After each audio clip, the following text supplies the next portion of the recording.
Cette crise de la quarantaine nous démontre à quel point on est des petites bébites sociales. Et ça fait même pas quelques jours, voire quelques semaines qu'on est enfermé à la maison et on se peut plus, faut qu'on voit du monde. On a juste hâte au jour où on va pouvoir sortir des rues, on va pouvoir aller au cinéma entre amis, on va pouvoir aller prendre une bière, on va pouvoir aller au resto manger un bon repas ensemble.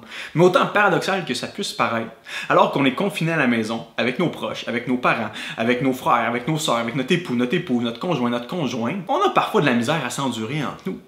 Et c'est pas rose, hein? On n'est pas toujours patient, on n'est pas toujours aimant, on n'est pas toujours serviable. Et c'est même triste d'apprendre que le nombre de crises familiales augmente alors que les gens sont face à leur situation familiale. Il semble que ce paradoxe-là à l'intérieur de l'être humain, il est profondément relationnel, social, mais au sein de ces relations les plus proches s'installent des dynamiques conflictuelles parfois.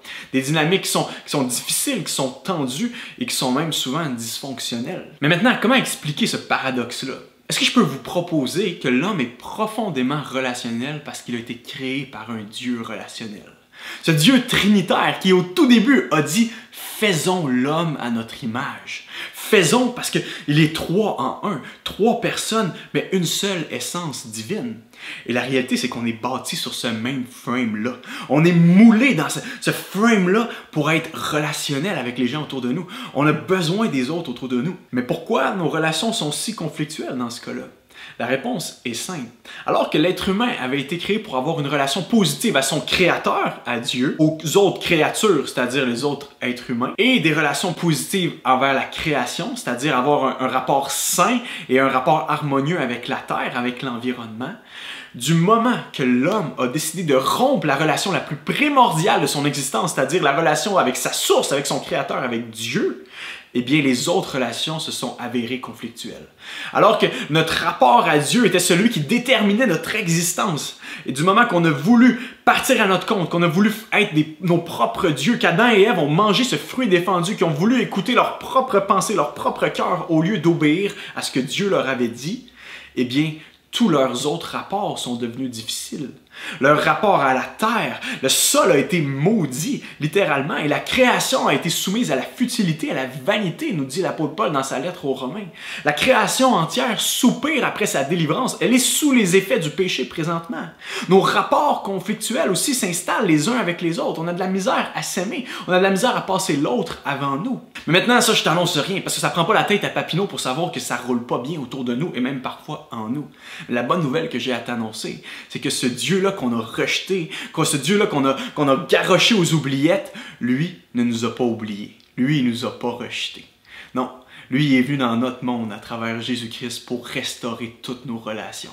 Christ est le seul qui peut restaurer ces trois relations-là. Notre relation à Dieu, notre relation aux autres et notre relation à la terre. Laissez-moi vous lire Éphésiens, la lettre aux Éphésiens, dans le premier chapitre, à partir du verset 7. Voici ce que Paul dit à cette église. Il dit « En Christ, parce qu'il s'est offert en sacrifice, nous avons obtenu la délivrance, le pardon de nos fautes. Dieu a ainsi manifesté sa grâce dans toute sa richesse. » En Jésus-Christ, là, Dieu est venu recoller les morceaux brisés de notre existence. Il est venu faire du ménage dans nos relations en partant par celle avec Dieu. Il a répandu cette grâce-là sur nous avec surabondance en nous donnant pleine sagesse, pleine intelligence. Il nous a fait connaître le secret de son plan, ce plan qu'il avait fixé d'avance dans sa bonté en Christ pour conduire les temps vers l'accomplissement, pour conduire les temps vers une fin. Selon ce plan, tout ce qui est au ciel, tout ce qui est sur la terre, doit être harmonieusement réuni en Christ. Quel est ce point focal? Quelle est cette clé de l'univers qui va recréer l'équilibre dans ce monde, qui va nous permettre enfin d'avoir un monde harmonieux, paisible, joyeux, où tous nos rapports sont parfaits les uns avec les autres, avec notre Créateur et avec notre terre? Un seul nom, Jésus-Christ de Nazareth.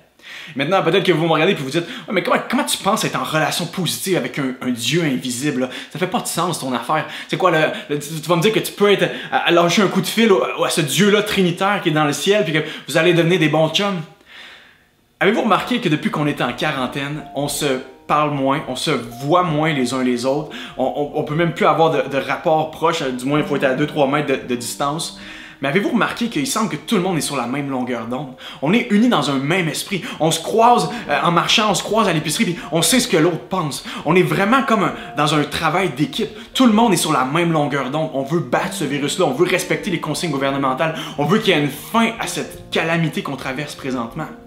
La distance nous rapproche. Alors qu'on est distanciés les uns et les autres, c'est comme si le Québec n'avait jamais été autant uni. Est-ce que je peux vous proposer que c'est la même chose qui s'installe avec notre Dieu?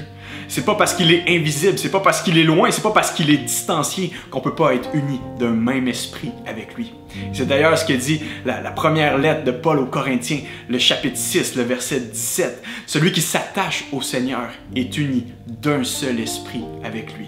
La même communication d'esprit qu'on peut expérimenter avec les gens autour de nous, aujourd'hui même, alors qu'on se repent de nos péchés, qu'on demande au Seigneur de venir nous aider, au Seigneur de venir nous pardonner, on peut bénéficier de cette communication d'esprit avec le Dieu créateur qui nous a aimés et sauvés en Jésus-Christ.